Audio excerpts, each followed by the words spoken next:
যে আমার একটা স্টুডেন্ট এই ভুট্টাটায় রং করে দিতে বলেছিল। ওদের বইতে যে ছবিটা ছিল সেটা ছিল ওয়াটার কালারে, তো সেটাই প্যাস্টেল কালারে কিভাবে করা যায় সেটাই আমি দেখিয়ে দিচ্ছিলাম। আজকে আমি ইউজ করেছি ক্যামেল কালার, আর পার্সোনালি ক্যামেল কালারটা আমার মোটেও ভালো লাগে না, কারণ কালারটা অনেক বেশি ক্রিমি হওয়ার জন্য খুব একটা ভালো করে ব্লেন্ড করা যায় না। আমি অনেকক্ষণ ধরে অনেক রকম ভাবে ট্রাই করেছি এটাকে ব্লেন্ড করার, শেষে কিছু না পেয়ে কাপড়ের সাহায্যও নিয়েছি, কিন্তু যাই করি না কেন ঠিক মনের মতো কালারটা আমি আনতে পারিনি। আমি জানি এইটাই যদি পোলো কালার দিয়ে করতাম তাহলে ছবিটা অনেক বেশি সুন্দর আর উজ্জ্বল লাগতো।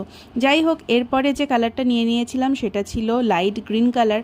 লাইট গ্রিন কালারের শেডটাও পোলো রঙে খুব ভালো আছে, তার সঙ্গে ডার্ক গ্রিন এবং স্যাপ গ্রিনের সাহায্যে পুরো ছবিটা আমি কমপ্লিট করেছি। আর দেখতেই পাচ্ছ কেমন একটা স্ট্রাকচার তৈরি হয়েছে, কিন্তু ব্লেন্ডটা ঠিকঠাক হচ্ছিল না। অ্যাকচুয়ালি এখানে ব্লেন্ড করা মানে পুরো ঘষে তুলে দেওয়া, তো সেটাও পছন্দ ছিল না। তো ফাইনাল ছিল এই লুকটা, কেমন লাগলো জানিও।